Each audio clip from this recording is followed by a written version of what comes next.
লোকেরা বলে হায়াত বাড়ে, হায়াত তো বাড়ে না। হায়াত কি হয়? জন্মের পরের থেকে আমার জন্য রিজার্ভ আছে যতটুকুন, 50 বছর বাঁচবো, 60 বছর বাঁচবো, যতটুকুন হায়াত আমার জন্য নির্ধারিত করা আছে, নির্ধারণ করা আছে, প্রতিদিন একদিন করে কমে যেতেছে।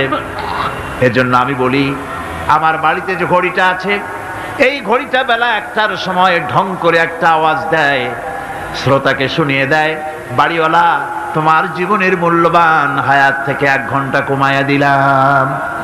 2টার সময় 2টা ঘন্টা লাগায় শোনায় দিল, বান্দারে তোমার জীবনের মূল্যবান সময় থেকে 2টি ঘন্টা কমে গেল। এমনি করে দিন গেল, মাস গেল, বছর গেল, আমাদের হুঁশ হলো না। সময় চলে গেল তাস খেলে খেলে, সময় চলে গেল আমাদের খেলাধুলা করে, শয়তানি বদমাশি করে। সময় কতটুকুন পেলাম? কিয়ামতের দিন, বিচারের দিনটা যেটা হবে, আল্লাহ রাব্বুল আলামিন বলেন বিচারের দিনটাই লম্বা হবে 50 আলফা সানা মিম্মা তাউদ্দুন। বিচারের দিনটা লম্বা হবে কত বছর? 50,000 বছর। কত বছর? দুনিয়ায় যেভাবে তুমি হিসাব করো, দুনিয়ার গণনা অনুযায়ী হাসরের বিচারের দিনটা হবে 50,000 বছরের মতো লম্বা। এক কিতাবে দেখেছি, তিনি লিখেছেন হিসাব করে, কিয়ামতের ওই দিনটার হিসাবে 50,000 বছর একটা দিন লম্বা। ওই হিসাবে পৃথিবীতে যারা 60 বছর বাঁচলো, সেজন্য আখেরাতে 2 মিনিট দুনিয়ায় বাঁচলো। চিন্তা করেছে? মাত্র 2 মিনিট। 60 বছর যারা হায়াত পেল, 2 মিনিট বাঁচলো। এই 2 মিনিটের জন্য কত হাঙ্গামা, কত মারধর, কত সন্ত্রাস, ক্ষমতার জন্য লড়াই, ধ্যান করেঙ্গে ত্যান করেঙ্গে, লাঠিকে আন্দার মুগুর ভরেঙ্গে, শক্তির ঠেলায় অস্থির। আমার বন্ধুগণ, সময় চলে যাচ্ছে স্রোতের মতো করে, কারো জন্য সময় অপেক্ষা করতেছে না। আমাদের মৃত্যু প্রতি মুহূর্তে কাছে চলে আসতেছে। এই জন্য শায়ের বলেছেন, আগাহা আপনি মৌত সে কোই বাশার নেহি, আগাহা আপনি মৌত সে कोई बशर नहीं, सामा 100 बरस के हैं पल की खबर नहीं। মৃত্যু সম্পর্কে আমাদের কারো জানা নাই। যে কোনো মুহূর্তে মৃত্যু আমাদের কাছে এসে যেতে পারে, মৃত্যু সম্পর্কে কিছুই জানা নাই। অথচ প্রতি মুহূর্তে আমরা মৃত্যুর দিকে এগিয়ে চলছি। মাল সামান 100 বছর কি ধরে খাবো তাও জমা করে রেখেছি, কিন্তু এক মুহূর্তের খবর নাই। মাহফিলে এসেছি, বাড়ি যেতে পারবো নিশ্চয়তা নাই। আছে? বলেন আছে? আপনি বাড়ি যাও ভালো, বসেছেন, দাঁড়াতে পারবেন, এই নিশ্চয়তা আছে? নাই। সুতরাং সূরার যে সময়ের উপরে কসম করে মূলত সময়ের অপরিসীম গুরুত্ব সম্পর্কে আল্লাহ পাক মানুষকে বুঝাই দিতেছেন। সময়ের দাম দাও। আমাদের সময় চলে যায় গান শুনতে শুনতে, আশ্চর্য মলম বিক্রি করা দেখতে দেখতে, তাস পাশা খেলতে খেলতে সময় চলে যায়, কেউ খেয়াল করে না। সময় বলতে অতীত কালও হতে পারে, আবার বর্তমানও হতে পারে। আর বর্তমান কাল কোনো কালই না। বর্তমান কাল কোনো কাল নয়। প্রতি মুহূর্তে ভবিষ্যৎ এসে বর্তমান হয়, আর প্রতি মুহূর্তে বর্তমান কি হয়? অতীত হয়ে যায়। বর্তমান কাল বলে কোনো কাল নাই। প্রতি মুহূর্তে অতীত হয়ে যাচ্ছে। এই যে আমি মাহফিলে বসছিলাম প্রথম এসে, ওইটা কি এখনো বর্তমান আছে? এই যে বর্তমান কথা বলছি, এটা অতীত হয়ে যাচ্ছে। সুতরাং বর্তমান কাল নাই। আল্লাহ পাক অল আসরের সময়ের কসম করে বলছেন। যদি আমরা চিন্তা ভাবনা করি, তাহলে আমরা লক্ষ্য করব আমাদের আসল মূলধন সময়। আসল মূলধন কি? জীবনের আসল মূলধন কি? সময়। ইমাম রাজি রহমতুল্লাহ আলাইহি এই পর্যায়ে এক বুজুর্গের ব্যক্তির কথা তিনি আলোচনা করেছেন। তিনি বলেছেন যে একটা লোক, তিনি সূরা আল আসর এর ব্যাখ্যা তিনি বুঝতেছিলেন না। ব্যাখ্যাটা কি? এই মাথার মধ্যে ঘুরপাক খাচ্ছিল এর ব্যাখ্যা কি? একবার তিনি বাজারে ঢুকলেন, তারপরে তিনি শুনতে পেলেন বাজারের এক প্রান্ত থেকে একজন চিল্লায় বলতেছে, সেই ব্যক্তির উপরে রহম করো যার পুঁজি গলে যায়, সেই ব্যক্তির উপরে রহম করো যার পুঁজি গলে যায়। উনি চিন্তা করলেন পুঁজি এবার গলে কেমন? উনি দৌড়ে গেলেন, যায় দেখেন যে বেটা চিল্লাচ্ছে সে হচ্ছে বরফ বিক্রেতা। কি বিক্রেতা? বরফ, বরফ, আইস। এখন এই বরফ বিক্রেতা সে চিল্লায় বলতেছে সেই ব্যক্তির বড় রহম করো যার পুঁজি কি গলে যায়। সূর্যের তাপ বাড়তেছে আর বরফ গলে যাচ্ছে। সে বুঝাতে চাচ্ছে যে আমার এই বরফটা জমাট থাকা অবস্থায় তোমরা কেউ কেনো, যেহেতু আমার পুঁজি তো এর মধ্যে আমি ইনভেস্ট করেছি। এটা যদি পানি হয়ে যায় তো পানি তো কেউ কিনবে না, এটা তো যেখানে সেখানে পাওয়া যায়। বরফ পাওয়া যায় না বলেই তো আমি বরফ কিনে আনছি। তোমরা আমার প্রতি দয়া করো, তাড়াতাড়ি করে বরফটা কিনে নিয়ে যাও। ইমাম রাজি রাহমাতুল্লাহ আলাইহি বলেন, বুজুর্গ ব্যক্তি চিৎকার মেরে বললেন আল্লাহু আকবার। আমি কিন্তু এই বরফ বিক্রেতার ঘোষণার মধ্য দিয়ে সূরা ওয়াল আসরের তাফসীর আমি বুঝে ফেলেছি। তার মানে হলো বরফ বিক্রেতা যেভাবে বলতেছে সেই ব্যক্তির উপরে রহম করো যার পুঁজি গলে যায়। আমারও তো একটা পুঁজি আছে, ওই পুঁজির নাম হায়াত। প্রতি মুহূর্তে আমার পুঁজি তো গলে যেতেছে, আমার পুঁজি তো গলে যায়, প্রতি মুহূর্তে কমে যেতেছে। আহারে এই পুঁজি যে গলে গেল ধরে রাখতে পারলাম না, এজন্য কিছুই তো করতে পারি নাই। সূরা ওয়াল আসরের ভিতরে মানুষের আয়ুষ্কাল দেওয়া হয়েছে বরফ গলে যাওয়ার মতো দ্রুত সে আয়ু কমে যাচ্ছে। একে যদি নষ্ট করে ফেলা হয়, ভুল কাজে ব্যয় করা হয়, সেটাই হচ্ছে মানুষের মূল ক্ষতি। মানুষের মূল ক্ষতি। ব্যবসায় ক্ষতিগ্রস্ত হয়েছে, এটা মূল ক্ষতি নয়। স্বাস্থ্য হারাইছে, মূল ক্ষতি নয়। রাজনীতিতে ব্যর্থ হয়েছে, মূল ক্ষতি নয়। জীবনে মন্ত্রিত্ব হারাইছে, মূল ক্ষতি নয়। মূল ক্ষতি প্রতি মুহূর্তে সময় নষ্ট হচ্ছে, এটাই মূল ক্ষতি। ভাইরা, কিয়ামতের দিন জান্নাতীদের কোনো দুঃখ থাকবে না, সকলের দুঃখ থাকবে। জান্নাতীদের কোনো দুঃখ থাকবে নাকি? থাকবে, থাকবে। জান্নাতীদের মনের মধ্যে একটা দুঃখই থাকবে। ভালো করে শুনুন, জান্নাতীদের মনের মধ্যে একটা দুঃখই হবে। তারা মনে মনে চিন্তা করবেন, আফসোস করবেন, আহারে যদি দুনিয়ায় বসে অমুক সময় বাসে বসেছিলাম, আজে বাজে চিন্তা করেছি, বাড়ির ড্রয়িং রুমে একা একা বসে বসে আজে বাজে চিন্তা করেছি, অমুক অমুক সময় খেলাধুলায় কাটাইছি। এই সময়গুলিতে যদি সুবহানাল্লাহ, আলহামদুলিল্লাহ, লা ইলাহা ইল্লাল্লাহ, আল্লাহু আকবার এই তাসবিহ যদি পড়তাম, জিকির আজগার করতাম, জান্নাতের ভিতরে আরো নিয়ামত লাভ করতে পারতাম। সময়টা তো কাজে লাগাইলাম না। মানুষের শর্ত, মুমিনের সব কাজে সওয়াব।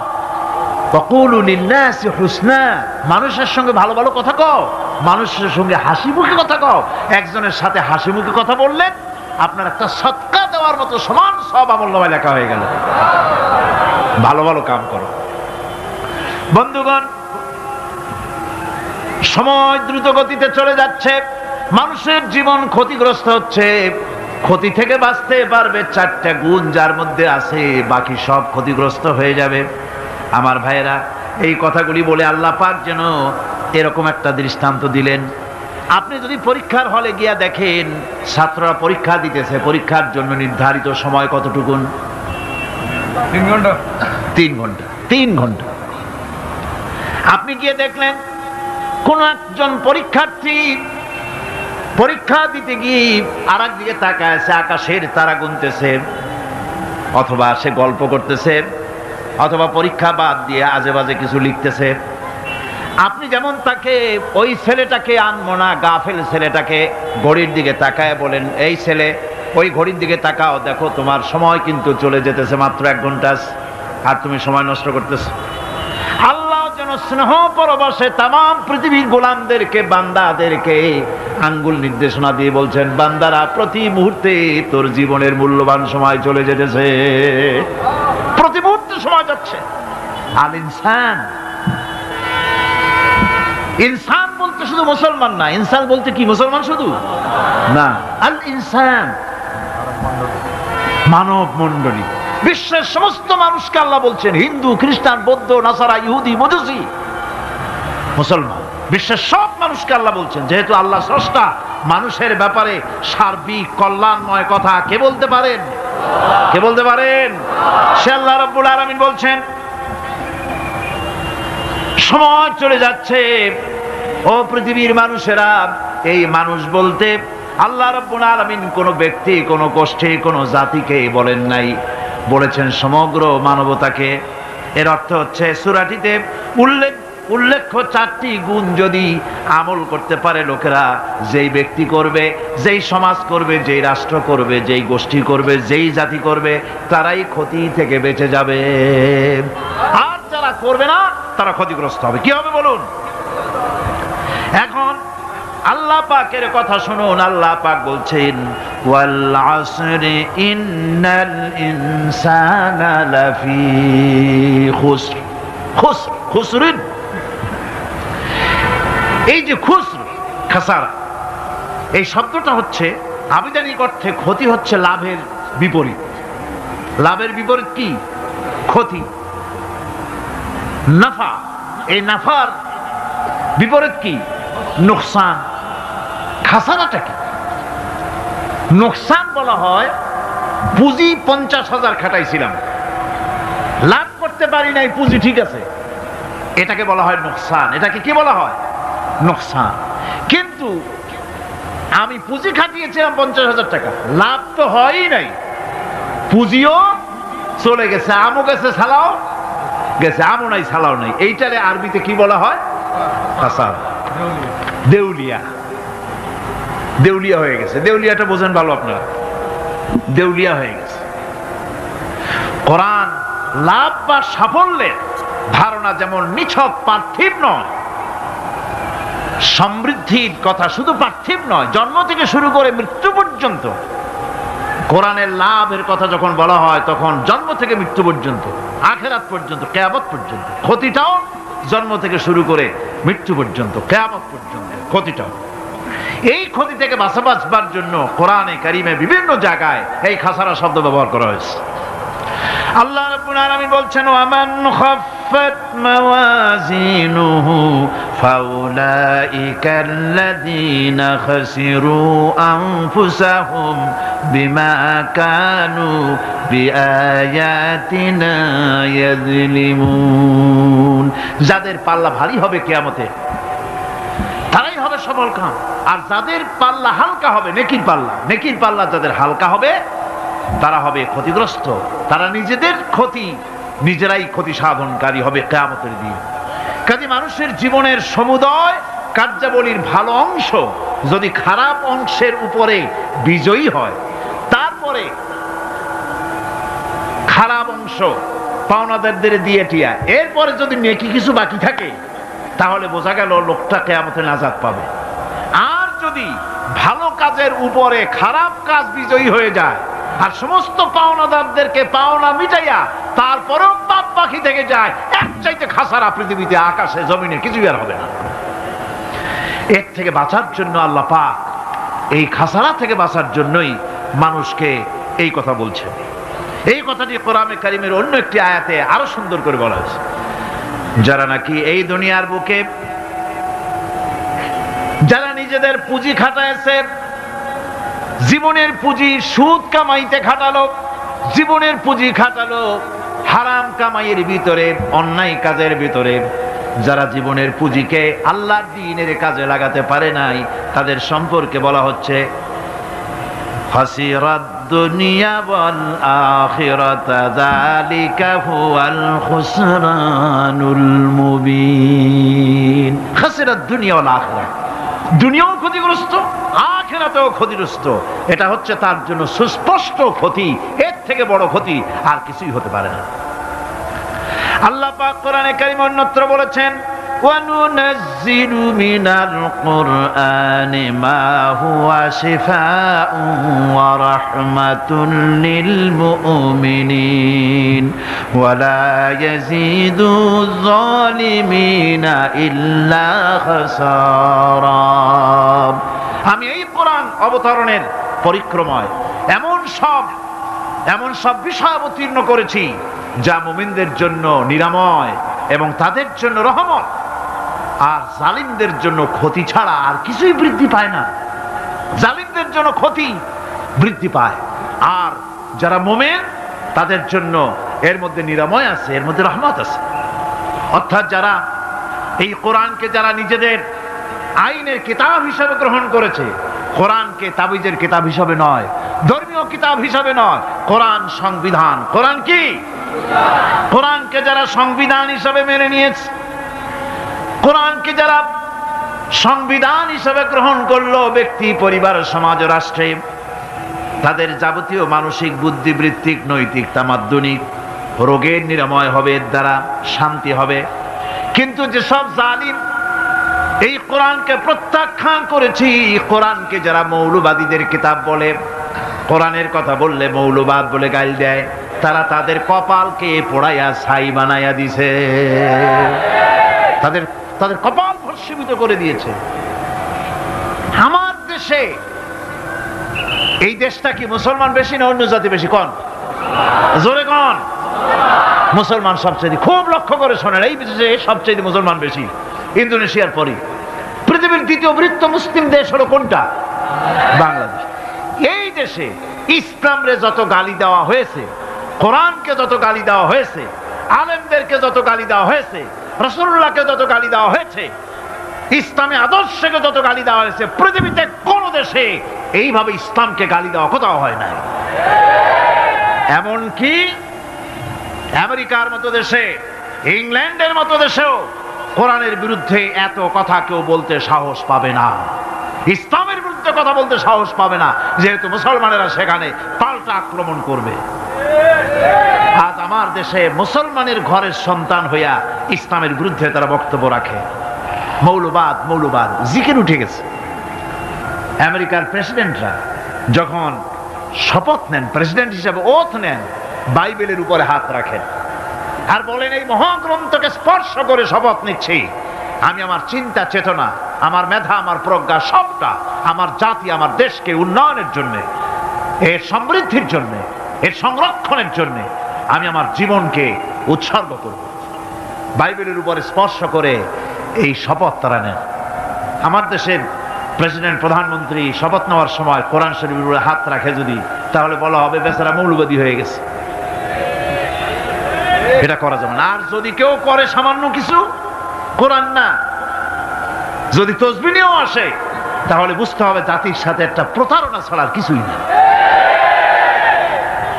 কাজেই ধর্মের প্রতি আকর্ষণ একটা ভিন্ন জিনিস, সেই জিনিসকে ছেড়ে যারা দেয় তারাই ক্ষতিগ্রস্ত হয়, আর যারা ধরে রাখে তারা দুনিয়ায় ক্ষতিগ্রস্ত হয় না। আল্লাহ পাক এখানে রাসূল করিম সাল্লাল্লাহু আলাইহি ওয়াসাল্লাম একটি হাদিস প্রণিধানযোগ্য কোরআনের ব্যাপারে। হুজুর বলেছেন, আল কোরআন হুজ্জাতুন লাকা ওয়া আলাইকা। এই কোরআন হয় তোমার পক্ষের সাক্ষী, না হয় এই কোরআন তোমার বিপক্ষের সাক্ষী। কিয়ামতে এই কোরআন হয় তোমার পক্ষে কাজ করবে, নতুবা এই কোরআন তোমার বিপক্ষে কাজ করবে। দুই অবস্থা থেকে খালি হবে না। হয় কোরআন তোমার পক্ষে সাক্ষী দেবে, না হয় আমরা কি চাই? কিয়ামতে কি চাই? বলেন কি চাই? কোরআনের পক্ষে যদি আমরা সাক্ষী চাই, তাহলে এই কোরআনের পক্ষে আমাদেরকে কাজ করতে হবে। এছাড়া আমাদের নাজাতের কোনো পথ নাই। আমাদের মুক্তির পথ হচ্ছে কোরআন কেন্দ্রিক, রাসূলুল্লাহর হাদিস কেন্দ্রিক। এর বাইরে আমাদের সমস্ত পুঁজি নষ্ট হয়ে যাবে। আমাদেরকে পৃথিবীতে টিকে থাকতে হলে কোরআনের উপরে ভিত্তি করে আমাদেরকে বাঁচতে হবে, টিকতে হবে। কোরআনে কারিমে আল্লাহ রাব্বুল আলামিন অন্যত্র বলেছেন, কুল ইন্নাল খাসিরিনাল্লাযীনা খাসিরু আনফুসাহুম ওয়া আহলিহিম ইয়াওমাল কিয়ামাহ আলা যালিকা হুয়াল খুসরানুল মুবিন। বলো, প্রকৃত দেউলিয়া তারাই যারা কিয়ামতের দিন নিজেকে, নিজের পরিবার পরিবর্গকে এই ক্ষতির দিকে যারা ঠেলে দেবে। ভালো করে শুনে নাও, এটি হচ্ছে সুস্পষ্ট ক্ষতি, সুস্পষ্ট দেউলিয়াপনা। এই ক্ষতি থেকে বাঁচার জন্য আল্লাহ রাব্বুল আলামিন কোরআনে কারীমের মধ্যে বলেছেন, ওয়াল আসরি ইন্নাল ইনসানা লাফি খুসর। পড়েন সবাই, ওয়াল আসরি ইন্নাল ইনসানা লাফি খুসর।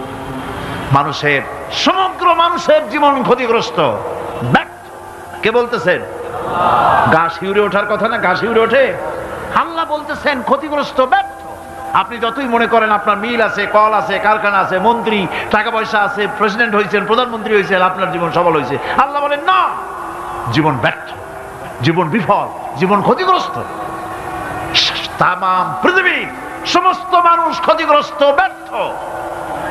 4টা কাজ করলে সফল হবে। কয়টা কাজ? জোরে বলেন, কয়টা কাজ? ইল্লাল্লাযীনা আমানু ওয়া আমিলুস সালিহাতি ওয়া তাওয়াসাউ বিল হাক্কি ওয়া তাওয়াসাউ বিস সাবর। 4টা কাজ করলে জীবন হবে সফল। এই ব্যর্থতা থেকে, এই ক্ষতি থেকে যদি বাঁচতে চাই কিনা? কারা কারা চাই দেখাই তো হাত। কারা কারা চাই? ক্ষতির হাত থেকে বাঁচতে চাই কারা? আলহামদুলিল্লাহ, হাত নামান। ক্ষতির হাত থেকে যারা বাঁচতে চান, আল্লাহ রাব্বুল আলামিন তাদের জন্য ফর্মুলা পেশ করেছেন, ইল্লাল্লাযীনা আমানু ওয়া আমিলুস সালিহাতি ওয়া তাওয়াসাউ বিল হাক্কি ওয়া তাওয়াসাউ বিস সাবর। আল্লাহ পাক বলেন 4টি কাজ করলে জীবন সফল হয়ে যাবে। কয়টা কাজ? 4টা কাজ করলে জীবনটা সফল হয়ে যাবে। 1 নম্বরে ঈমান। 1 নম্বরে কি? ঈমান। এটাই হচ্ছে ফাউন্ডেশন। ক্ষতি থেকে বাঁচার জন্য প্রথম যে গুণটি, সেটির নাম হচ্ছে ঈমান। ইসলামে ঈমানের স্থান সর্বপ্রথম, তারপরই হচ্ছে ইসলাম। ঈমান আগে, তারপরে কি? ইসলাম। ইসলাম হচ্ছে বীজ, ঈমান হচ্ছে বীজ, আর ইসলাম হচ্ছে চারা, গাছ। এটা হচ্ছে ভিত্তি। এই ভিত্তিকে সর্বপ্রথম মজবুত করতে হবে। ঈমানের ভিত্তি, ঈমানের ভিত্তি দুনিয়ায় ঈমানের আহ্বান জানাবার জন্যই আল্লাহ রাব্বুল আলামিন সমস্ত নবী এবং রাসূলদেরকে পৃথিবীতে পাঠিয়েছেন ঈমানের আহ্বানের জন্য। দুনিয়ার সমস্ত নবীদের দাওয়াত ছিল ঈমানের দাওয়াত। কিসের দাওয়াত? এই ঈমানের দাবিটা আসছে, এই দাওয়াতটা এসেছে আল্লাহর কাছ থেকে। কার কাছ থেকে?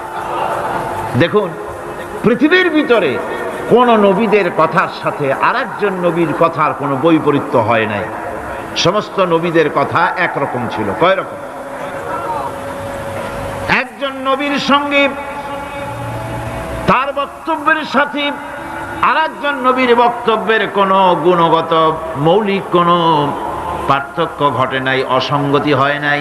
কারণ নবীরা, আম্বিয়া আলাইহিমুস সালাম, নিজেরা বানিয়ে কথা রচনা করে তারা মানুষের সামনে পেশ করে নাই। সমস্ত নবীদের কাছে যত দাওয়াত এসেছে, একটা অফিস থেকে এসেছে। সে অফিসটা হচ্ছে কার? আল্লাহ রাব্বুল আলামিনের।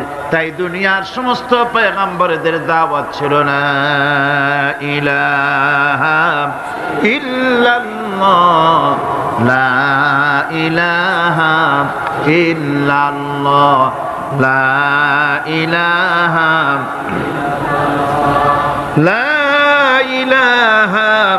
ইল্লাল্লাহু মুহাম্মাদুর রাসূলুল্লাহ।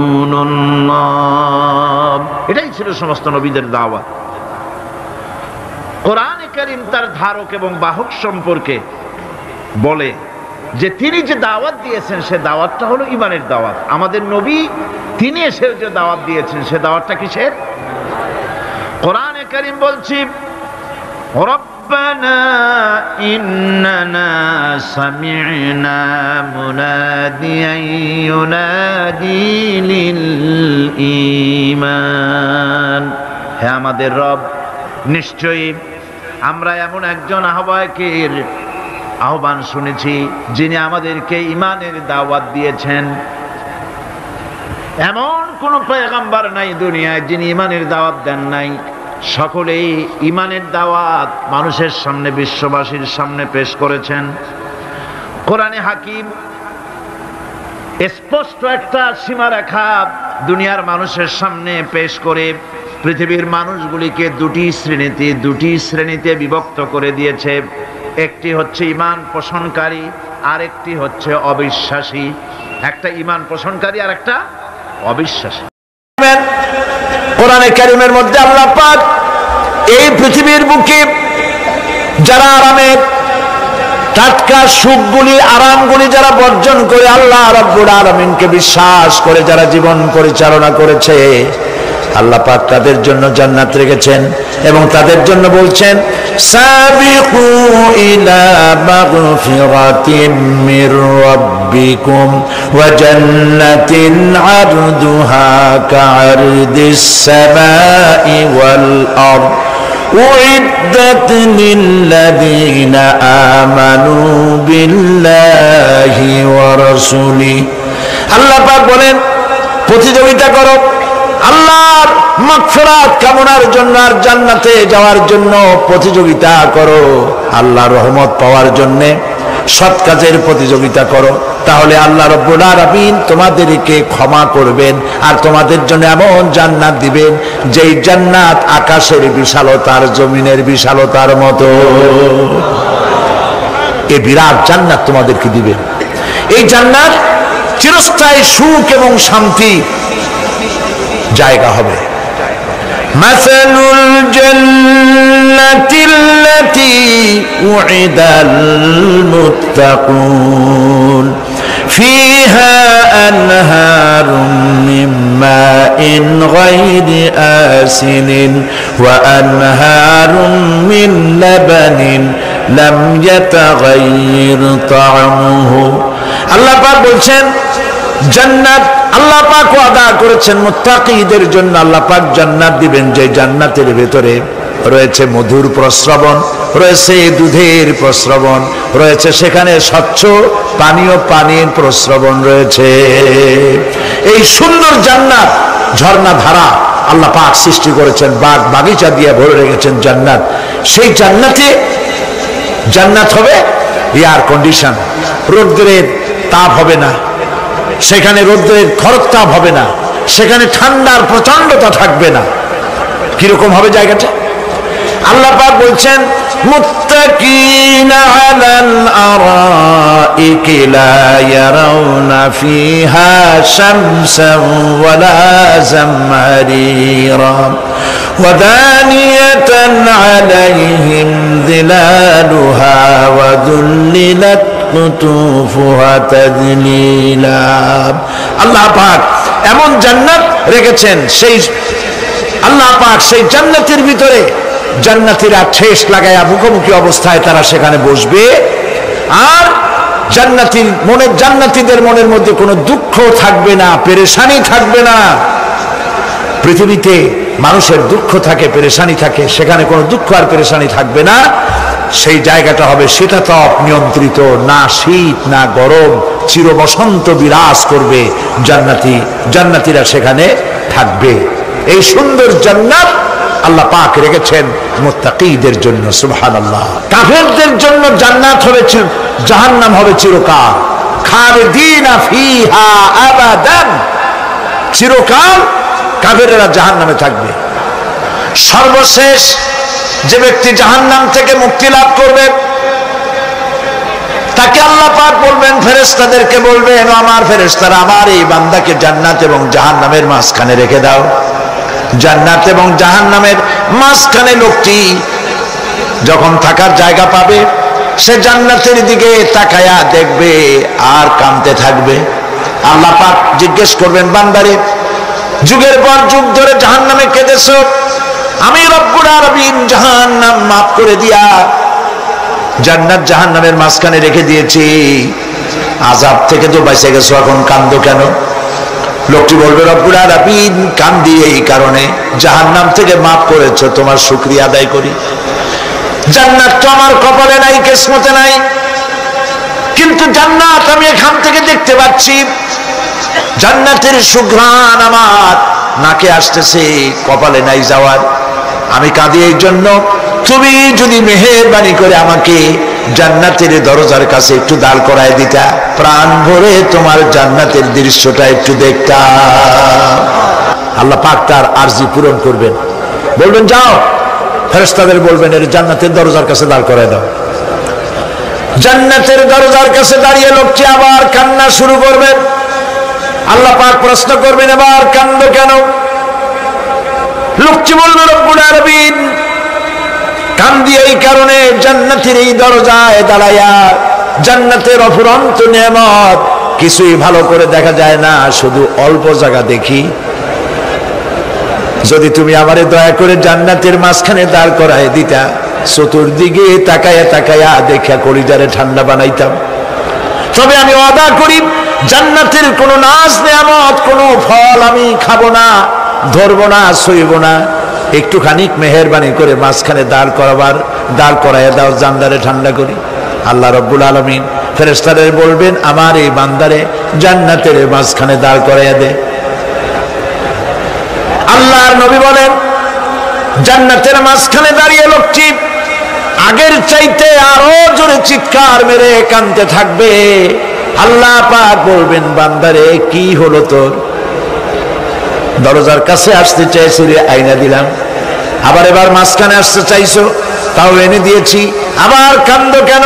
লোকটি বলবে রব্বুল আলামিন এবার কান্দি এই জন্যে তুমি যখন দয়া করে একটিবার জান্নাতের মাঝখানে এনে আমাকে দাঁড় করায় দিয়েছো, তুমি রহমান রহিম গফুরুর রহিম, এই জান্নাত থেকে আবার আর বাইর করে দিও না। আল্লাহ রাব্বুল আলামিন বলবেন ও আমার বান্দারে আমার এই জান্নাত তোর খুব পছন্দ হয়েছে নাকি?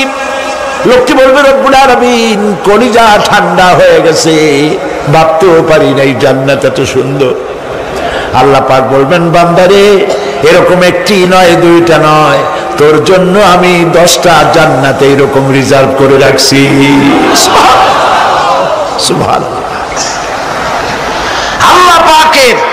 আল্লাহ পাককে ভয় করে পৃথিবীর সমস্ত পাপ থেকে যারা নিজেকে রক্ষা করবে আল্লাহ তাদের জন্য এই জান্নাত রেখে দিয়েছেন। সুবহানাল্লাহ। সেই জান্নাতের রিসিপশন আপনারা আন্দাজ করতে পারবেন না রিসিপশন কারে কয়। কি এর প্রধানমন্ত্রী আর প্রেসিডেন্ট 4-5টা পুলিশ আর আর্মি এসে একটা ফট করে সেলুট মারলো, বাস শেষ হয়ে গেল, এরকম না। জান্নাতীদেরকে রিসিপশন দেওয়া হবে। জান্নাতীরা যখন আল্লাহর হুকুমে জান্নাতের দিকে যেতে লাগবে, আর যখন জান্নাতের কাছে চলে যাবে আল্লাহ রাব্বুল আলামিন শোনায় দিচ্ছেন হাত্তা ইযা জাউহা ফুতিহাত আবওয়াবুহা ওয়া ক্বালা লাহুম খাজানাতুহা সালামুন আলাইকুম তিবতুম ফাদখুলুহা খালিদিন। সুবহানাল্লাহ। জান্নাতীরা যখন জান্নাতে প্রবেশ করার দরজার মুখোমুখি হবে, দ্বার রক্ষীগণ তখন বলবে সালামুন আলাইকুম, আল্লাহর শান্তি তোমাদের উপরে বর্ষিত হোক। সুবহানাল্লাহ। দুনিয়ার টাটকা টাটকা সুখগুলি 2 পা দিয়ে ঠেলে দিয়েছো, টাটকা সুখগুলি গ্রহণ করো নাই, হারাম খাও নাই, আল্লাহর দ্বীন কায়েমের জন্য রক্ত দিয়েছো, জীবন দিয়েছো, কষ্ট করেছো, আল্লাহকে ভয় করেছো। আমাদের সালাম গ্রহণ করো, জান্নাতের মধ্যে ঢুকে যাও চিরকালের জন্য। সুবহানাল্লাহ। আর বাইরে হওয়া লাগবে না, চিরকাল এই জান্নাতের মধ্যে তোমরা বসবাস করতে পারবে, আল্লাহ রাব্বুল আলামিনের ফেরেশতারা বলে দিবেন। জান্নাতের মধ্যে আল্লাহ পাক হুরদের সঙ্গে জান্নাতীদের বিয়ের ব্যবস্থা করে দিবেন। কোরআনে কারিমে আল্লাহ পাক বলেন মুত্তাকিনা আলা সুরুজিম মাসফুফাতিন ওয়া যাওয়াজনাহুম বিহুরিন ঈন।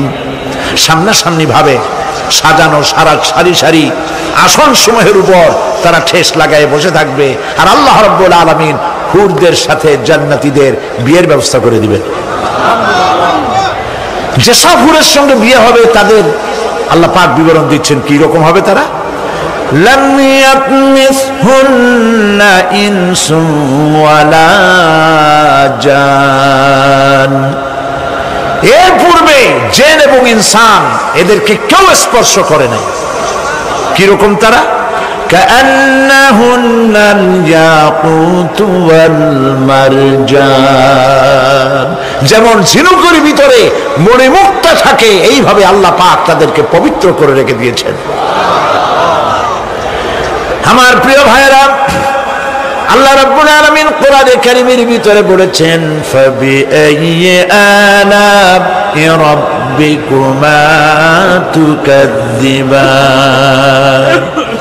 জান্নাত দান করে আল্লাহ পাক এবার জান্নাতীদেরকে সম্বোধন করে বলবেন, ইয়া ইবাদি লা খাউফুন আলাইকুমুল ইয়াওমা ওয়ালা আনতুম তাহজানুন। হে আমার বান্দারা, লা খাউফুন আলাইকুমুল ইয়াওম, আজ আর কোনো ভয় নাই। সুবহানাল্লাহ, সুবহানাল্লাহ। আজ আর কোনো ভয় নাই, কোনো চিন্তাও নাই, আরামে এই জান্নাতের মধ্যে বসবাস করো। এরপরে আল্লাহ পাক জিজ্ঞেস করবেন, ও আমার জান্নাতীরা, আমি যেসব ওয়াদা করছিলাম আমার ওয়াদা মোতাবেক সমস্ত নিয়ামত পেয়েছো? তারা বলবে হ্যাঁ পেয়েছি,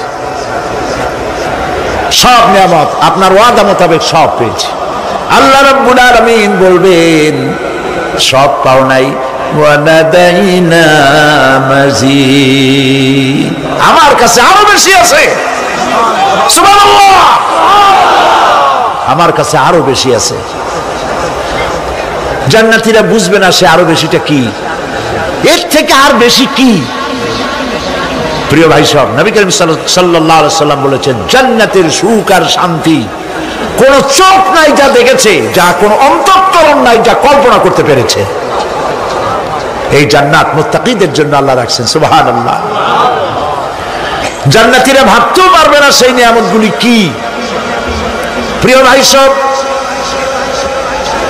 সেই মুহূর্তে আল্লাহর নবী মুহাম্মদুর রাসূলুল্লাহ সাল্লাল্লাহু আলাইহি ওয়াসাল্লাম বলবেন, রব্বুল আলামিন, আমার উম্মতেরা জান্নাতীরা বুঝতে পারে নাই আপনার কাছে কি নিয়ামত আরো বেশি আছে। আমার এই উম্মতেরা জান্নাতীরা আপনার ওয়াদা মোতাবেক সব পেয়েছে, কিন্তু একটি জিনিস এখনো তাদের কিসমতে হয় নাই। সেই জিনিসটা হলো, যারা তার রবকে না দেখে শুধু কোরআন আর হাদিসের কথা শুনে আরবের ঘুম হারাম করে তাহাজ্জুদের নামাজ আদায় করেছিল, চোখের পানি ফেলেছিল, যারা জান্নাত দেখে নাই, জাহান্নাম দেখে নাই, আপনাকে ভয় করে যারা জীবন পরিচালনা করেছিল, যারা আপনাকে দেখে নাই, না দেখে শুধু কোরআন হাদিস বিশ্বাস করে যারা অকাতরে নিজেদের জীবন বিলায় দিয়েছিল, এই জান্নাতীরা এখন পর্যন্ত তার রবকে দেখতে পারে নাই। আল্লাহ রাব্বুল আলামিন তার সামনে থেকে ৭০,০০০ পর্দা সরে যাবে। আল্লাহ পাক বান্দাদের আরজি পুরা করার জন্য জান্নাতীদের সামনে তিনি জালোয়া ফরোজ হবে।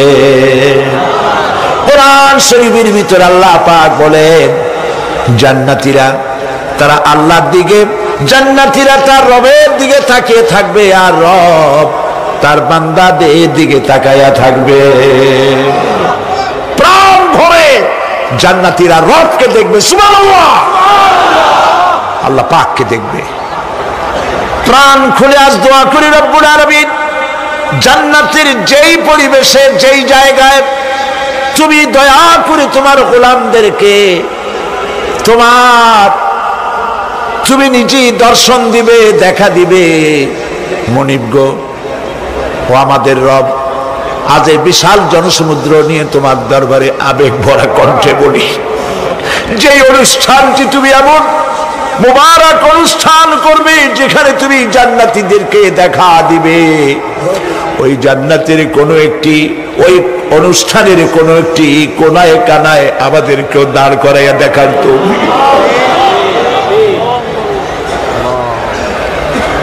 প্রিয় ভাই সব, আল্লাহ রাব্বুল আলামিন মানুষের সামনে এত সব নিয়ামত রেখেছেন, এই জান্নাত দান করবেন। এরপরে আল্লাহ রাব্বুল আলামিন কোরআনে কারীমের মধ্যে বলেছেন, রব্বিস সামাওয়াতি ওয়াল আরদি ওয়া মা বাইনাহুমার রাহমানি লা ইয়ামলিকুনা মিনহু খিতাবা। এসব পুরস্কার রয়েছে তোমাদের সেই রবের পক্ষ থেকে যিনি আকাশ আর জমিনের মালিক। সুবহানাল্লাহ বলবেন না? যার সামনে কথা বলার ক্ষমতা কারো হবে না। এটি একটি মারাত্মক কথা। কিয়ামতের দিন আল্লাহর দরবারে কেউ কথা বলতে পারবে না আল্লাহর নির্দেশ ছাড়া। একটি আকীদা পরিষ্কার করে নিয়ে যান আপনাদের। সে আকীদাটা এভাবে পরিষ্কার করুন, কোন পীর সাহেব, কোন খাজা বাবা, কোন মাওলানা, কোন মুহাদ্দিস, কোন বুজুর্গ আপনাকে সুপারিশ করতে পারবে না যদি না আল্লাহ পাক তাকে কথা বলার তৌফিক না দেন। মনে থাকবে এটা। আয়াতুল কুরসির ভিতরে আমরা পড়ি, মান যাল্লাযী ইয়াশফাউ ইনদাহু ইল্লা বিইজনিহি। আল্লাহ পাক বলেছেন কিয়ামতের দিন আল্লাহর দরবারে কার সাহস আছে কথা বলতে পারে? মান যাল্লাযী ইয়াশফাউ ইনদাহু ইল্লা বিইজনিহি। আল্লাহর ওয়াদা ছাড়া, হুকুম ছাড়া আল্লাহর সামনে কথা বলার সেদিন কেউ থাকবে না। সুবহানাল্লাহ। কেউ কথা বলতে পারবে না। সুপারিশ করতে হবে আল্লাহ যারে বলেন তুমি করো, অমুকের জন্য করো, সেই ব্যক্তি শুধু তার জন্যই করতে পারবে, আর কেউ কথা বলতে পারবে না। সেই কঠিন হাসরের ময়দান, যেদিন শুধুমাত্র আল্লাহ পাক কথা বলবেন, আর যারে বলতে বলবেন সেই কেবলমাত্র বলতে পারবে। সুপারিশ এটি আল্লাহ পাক কিয়ামতে পারমিশন দিলে বলা যাবে। হযরত ইব্রাহিম আলাইহিস সালাম কিয়ামতের দিন তার নিজের পিতা সম্পর্কে সুপারিশ করবেন। রব্বুল আলামিন, আমার আব্বার জন্য সুপারিশ করতেছি, মেহেরবানি করে জাহান্নাম থেকে তারে আপনি রক্ষা করুন। আল্লাহ রব্বুল আলামিন বলবেন, ইব্রাহিম তোমার সুপারিশ মঞ্জুর হবে না। প্রিয় ভাই সব, একটু মাথা খাটান, চিন্তা করেন। জাতির পিতা কে? জাতির পিতা চিল্লায় বলুন, কলিজা সাফ করে ফেলুন। মুসলমানদের জাতির পিতা হাফিজ হাবিব কেউ হতে পারে না।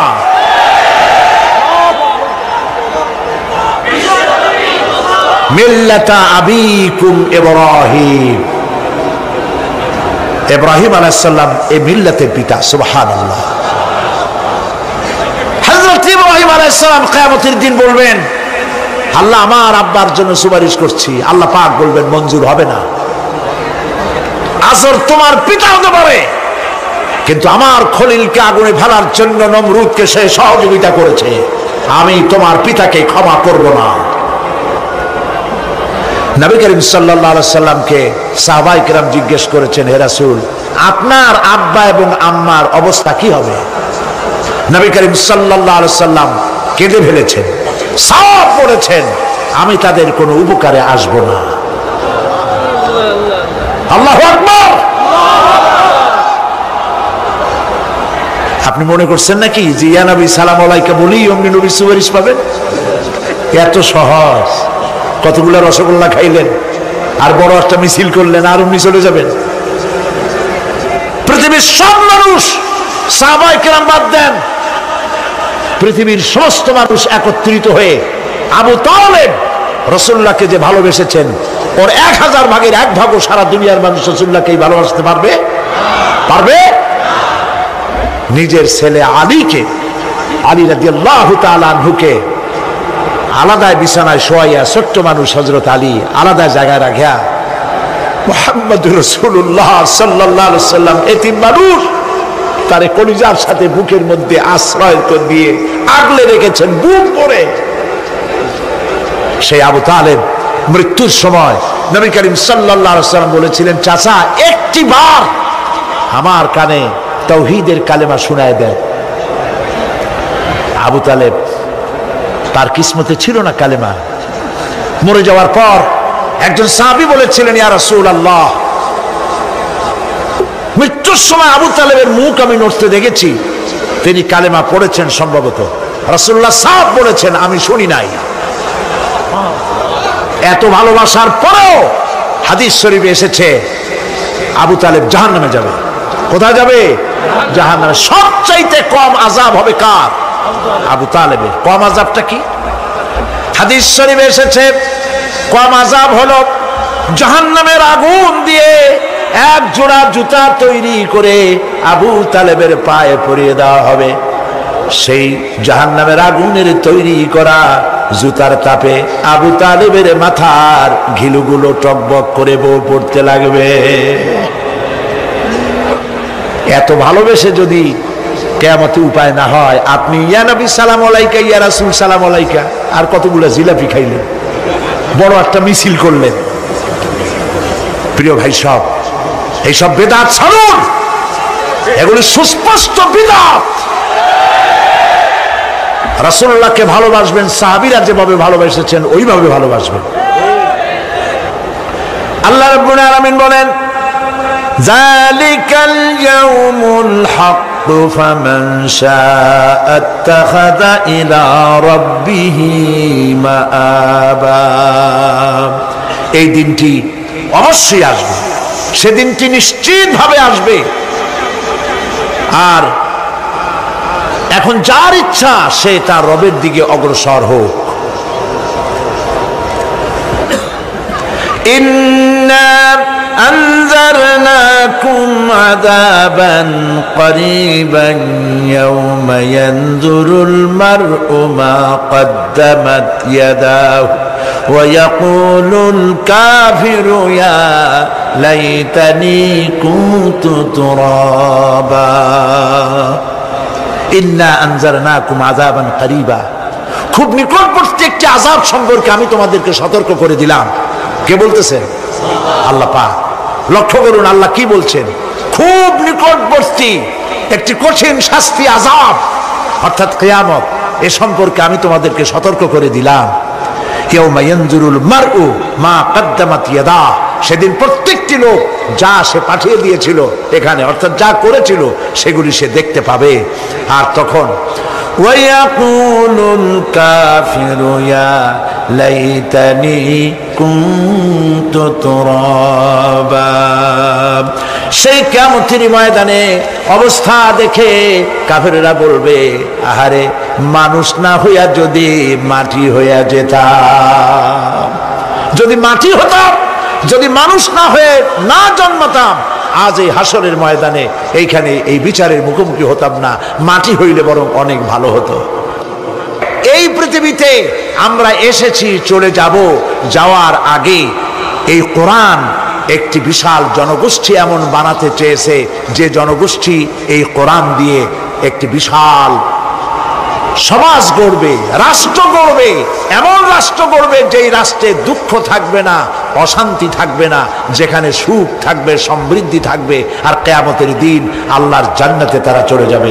তেমন একটি সমাজকে আমরা চাই। সবাই বলেন, সেরকম একটি সমাজকে আমরা চাই। প্রিয় ভাই সব, কিয়ামতের দিন আমরা যেতে চাই জান্নাতে। কোথায় যেতে চাই বলেন? জোরে বলেন। এই জান্নাতে যাওয়ার জন্যে, এই জান্নাতে যাওয়ার জন্য দুইটা কাজ করতে হবে। কয়টা কাজ? আল্লাহ রাব্বুল আলামিন বলেন, ফামান কানা ইয়ারজু লিকা রাব্বিহি ফালইয়ামাল আমালান সালিহান ওয়া লা ইউশরিক বিইবাদাতি রাব্বিহি আহাদা। আল্লাহ পাক বলেন, যে বাজারা আমার সঙ্গে দেখা করতে চায় কিয়ামতে, দুইটা কাজ করা লাগবে। বলেন কয়টা কাজ? একটা হলো নেক আমল। কি আমল বলেন? নেক আমল। নেক আমল কারে বলে? নেক আমল করতে হলে আবার দুইটা শর্ত লাগে। এক নম্বরে কাজটা করতে হবে আল্লাহরে খুশি করার জন্য। কারে খুশি করার জন্য? একটা মাদ্রাসা বানাইছি যাতে লোকেরা বলে যে বড় একটা মাদ্রাসা বানাইছে, এই জন্য মাদ্রাসা বানাবেন, মসজিদ বানাবেন, হসপিটাল বানাবেন, যা কিছু করেন নিয়ত হবে আল্লাহকে খুশি করা। নিয়ত হবে কারে খুশি করা? আল্লাহ পাককে খুশি করা। এই হলো নেক আমলের প্রথম শর্ত, কাজ হবে আল্লাহকে খুশি করার জন্য। 2 নম্বরে কাজটি হতে হবে সুন্নতে নববী সাল্লাল্লাহু আলাইহি ওয়াসাল্লামের উপরে। মনে থাকবে, দাড়ি রাখবো, কেন রাখবো? রাসূলের সুন্নত। রাখবো কারে খুশি করার জন্য? আল্লাহকে খুশি করার জন্য। রাখবো কার মতো? রবীন্দ্রনাথের মতো, কার্ল মার্কসের মতো, কবির মতো নয়। রাখতে হবে কার মতো? নবীর মতো। বুঝে নেন, কাজটা হতে হবে আল্লাহকে খুশি করার জন্য। 2 নম্বরে কাজটা হতে হবে সুন্নতে নববী সাল্লাল্লাহু আলাইহি ওয়াসাল্লামের উপরে হতে হবে। তাহলে এই হলো 1 নম্বর। জান্নাতে যাওয়ার জন্য, আল্লাহর সাথে দেখা করার জন্য 1 নম্বরের কাজ হলো নেক আমল। বলেন 1 নম্বরের কাজ কি? 2 নম্বরের কাজ ওয়ালা ইউশরিক বিইবাদাতি রাব্বিহি আহাদা। আল্লাহ রাব্বুল আলামিনের ইবাদতের সাথে কাউকে শরীক স্থাপন করা যাবে না। আমরা যারা মুসলমান, অধিকাংশ মুসলমান শিরকের ভিতরে মুবতালা হয়ে আছে। বিশ্বাস করেন কিনা বলেন? কাফেরেরা তো মুশরিক আছেই, ওরা তো মুশরিক আছেই, কিন্তু আমরা মুসলমানেরা আমাদের আমলের মধ্যে আমাদের অজান্তে সবের নিয়তে অনেক শিরক আমরা করে বসি। নাউজুবিল্লাহ, বলেন নাউজুবিল্লাহ। এই জন্য আমি বারবার সতর্ক করি, নিজেকেও করি, আপনাদেরকেও করি। এই কারণে করি, শিরকের গুনাহ আল্লাহ মাফ করবেন না। ইন্না শিরকা লাযুলমুন আযীম। শিরক মস্ত বড় অপরাধ, জুলম, আল্লাহ মাফ করবেন না। আল্লাহর কাছে কাঁদতে কাঁদতে মাফ চাওয়া লাগবে যে আল্লাহ শিরক থেকে আমাকে রক্ষা করো, বাঁচাও। অনেক গোপন শিরক আছে। মাজারে যান, পীর সাহেবের কাছে যান, মনে যদি নিয়ত থাকে উনি ফু দিলে আমি ভালো হবই, উনি তাবিজ দিলে আমার বাচ্চা হবেই, উনি আমারে দয়া করলেই আমার ব্যবসায় উন্নতি হবেই, এইটার নাম শিরক। এটার নাম কি? ওয়াইজা সাআলতা ফাসআলিল্লাহ ওয়াইজা ইসতাআনতা ফাসতাইন বিল্লাহ। যা বলার আল্লাহরে বলো, আর যা চাওয়ার কার কাছে চাও? চিল্লায় বলেন। কলিজাটাকে পরিষ্কার করে যান আজকের মাহফিলে। এই কলিজায় কারো প্রতি কোনো ভয় রাখবো না আল্লাহ ছাড়া। ভয় করবো কারে বলেন? মহব্বত আল্লাহ ছাড়া, এত বেশি মহব্বত আর কাউকে করব না। আল্লাহ তাআলা আমাদের কলিজায় তোমার ভয় এবং মহব্বত দিয়ে ভরে দাও। রাসূলের মহব্বত দিয়ে আমাদের দিলকে ভরে দাও। বিশ্বাস করুন ভাই সাহেব, কোরআন শরীফ আমার সামনে, বিশ্বাস করুন, দেশি পীর বিদেশি পীর, খাজা বাবা দেশি এবং বিদেশি, কেউ আপনার ভাগ্য বদলাই দিতে পারবে না। এই পিছনে দৌড়ায় দৌড়ায় কোনো লাভ নয়। এতক্ষণ মসজিদের ভেতরে বসে আল্লাহর কাছে কাঁদেন। ওয়াকালা রাব্বুকুম উদউনি আস্তাজিব লাকুম।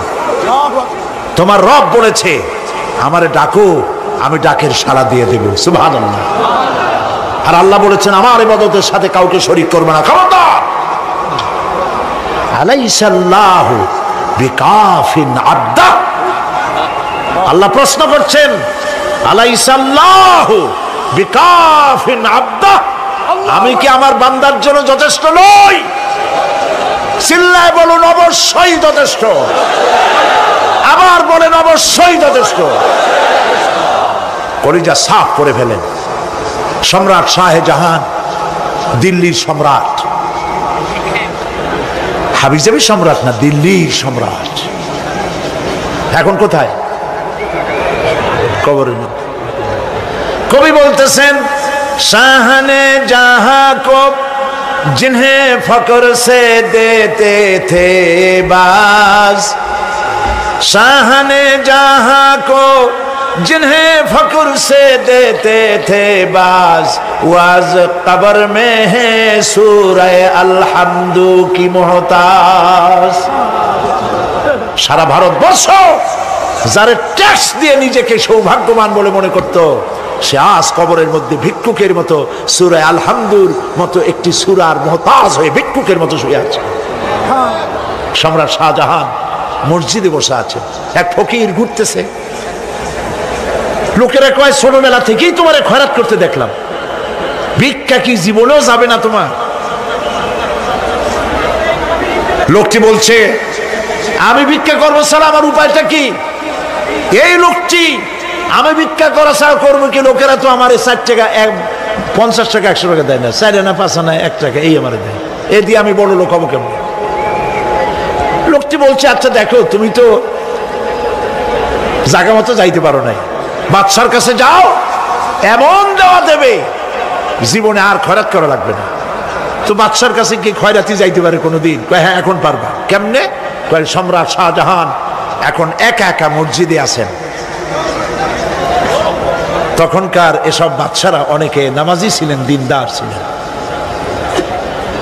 ফকির দরজার কাছে দাঁড়াইয়া দেখতে পাচ্ছে কেউ নাই, দেহরক্ষীরা দূরে দূরে দাঁড়ানো। বাদশাহ মসজিদের ভেতরে বসে হাত তুলে ঝুলতেছে আর কাঁদতেছে, চোখের পানি দিয়া দাঁড়িয়ে ভিজে ভিজে পড়ছে। এই দৃশ্য অনেকক্ষণ দেখলো ফকির। কিছুক্ষণ পর সম্রাট শাহজাহান মসজিদ থেকে বেরিয়ে আসছে। ফকির বলছে আসসালামু আলাইকুম হুজুর। তিনি বললেন ওয়ালাইকুম আসসালাম, চলে গেল। বাদশা বলল আমার কাছে তো কেউ আইসা কিছু না চাইয়া তো যায় না, এরে দেখলাম খয়রাতির মতো কিছু চাইলো না, বেটা ভয় করলো নাকি? হ্যাঁ আমি এদিকে আসো। আসছে। ভয় পাইছো? কয় না ভয় পাইনি। তো কিছু যে চাইলে না? ফকির বলছে জাহাপানা সত্যিই কিছু চাইতে আসছিলাম। তারপর চাইলে না কেন? ফকির বলছে জাহাপানা সারা জীবন ভিক্ষা করেছি, আর আজ দিল্লির সম্রাটের কাছে বেশি পাওয়ার লোভে এসেছিলাম, কিন্তু আপনার দশা দেখা আমার জ্ঞানের চোখ খুলে গেছে। আমি লক্ষ্য করে দেখলাম আমি সম্রাটের কাছে চাইতে এসেছি, হাত তুলি নাই, বিনয় প্রকাশ করি নাই, চোখের পানি ফেলি নাই, কিন্তু লক্ষ্য করে দেখলাম দিল্লির সম্রাট আমার চাইতেও বড় ভিক্ষুকের মতো। আবার কোন সম্রাটের কাছে হাত তুলে কান্দে? আমার জ্ঞানের চোখ খুলে গিয়েছে, আমি বুঝতে পেরেছি সম্রাট কান্দে যেই সম্রাটের কাছে, তারে ছাড়া আর কারো কাছে জীবনে চাইব না। এই কথাই সূরা ফাতিহায় প্রত্যেক দিন পড়ি, বুঝি না কি পড়ি। ইয়াকা না'বুদু ওয়া ইয়াকা নাস্তাঈন। আয় আল্লাহ, একমাত্র তোমার গোলামি করি আর তোমার কাছে সাহায্য চাই, তুমি ছাড়া কারো কাছে সাহায্য চাই না। কলিজা সাফ করুন।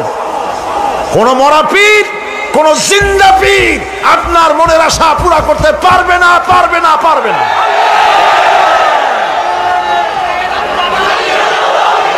আর আজ থেকে কোন মাজারে টাকা দিবেন না, পয়সা দিবেন না, আগরবাতি দিবেন না, মোমবাতি দিবেন না, গোলাপ পানি দিবেন না। কারা কারা দিবেন না হাত উঁচু করে দেখা। সুবহানাল্লাহ, আলহামদুলিল্লাহ, লা ইলাহা ইল্লাল্লাহ। সুবহানাল্লাহ, আলহামদুলিল্লাহ, লা ইলাহা ইল্লাল্লাহ। সুবহানাল্লাহ,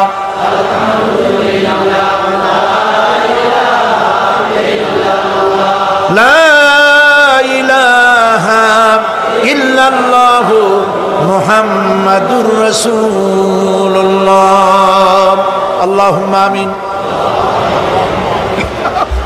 রব্বানা যালামনা আনফুসানা ওয়া ইন লাম তাগফির লানা ওয়া তারহামনা লানাকুনান্না মিনাল খাসিরিন। রব্বুল আলামিন, तमाम পৃথিবীর মাটির নিচে যত মুমিন মুমিনাত শুয়ে আছে আল্লাহ কবরগুলি কি জান্নাতের টুকরা বানায়া দাও। আয় আল্লাহ তাআলা, এই মুহূর্তে মনে পড়ে গেল আমাদের মা বাপের কথা। রব্বুল আলামিন, আমাদের আব্বা জান কত বছর আগে দুনিয়া থেকে বিদায় হয়ে গেল, নাম ধরে আর কেউ ডাকে না। কত কষ্ট করেছে, ধান বিক্রি করে, সুপারি বিক্রি করে, নিজের পেটে না দিয়া নিজের ভালো জামা না বানাইয়া আমাদের লেখাপড়া শিখাইছে, বাড়িঘর বানালো। আর একদিন তোমার ডাকে সাড়া দিয়া চলে গেল। যুগের পরে যুগ চলে গেল, বাপের মুখ আর দেখি না। আল্লাহ তাআলা আমাদের আব্বা জান যাদের দুনিয়া থেকে বিদায় হয়ে গেছে, কবরটাকে বেহেশত বানায়। তুমি সম্রাটের সম্রাট, তুমি রাজাধিরাজ, তোমার মহব্বত ছাড়া কোনো মহব্বত যেন কলিজায় থাকে না মাবুদ। তোমাকে ছাড়া কাউকে যেন ভয় করি না মাবুদ। সারা জীবন শিরক আর বিদআত থেকে আমাদের তুমি বাঁচাও আল্লাহ। তোমার জাহান্নামকে আমরা ভয় পাই। আল্লাহুম্মা আজিরনা মিনান নার, আল্লাহুম্মা আজিরনা মিনান নার, আল্লাহুম্মা আজিরনা মিনান নার। রব্বানা তাকাব্বাল মিন্না ইন্নাকা আনতাস সামিউল আলিম ওয়া তুব আলাইনা ইন্নাকা আনতাত তাওয়াবুর রহিম। সুবহান রাব্বিকা রাব্বিল ইজ্জাতি আম্মা ইয়াসিফুন ওয়া সালামুন আলাল মুরসালিন ওয়ালহামদুলিল্লাহি রাব্বিল আলামিন। ওয়াজআল আখিরা কালামিনা ইনদাল মাউত লা ইলাহা ইল্লাল্লাহু মুহাম্মাদুর রাসূলুল্লাহ।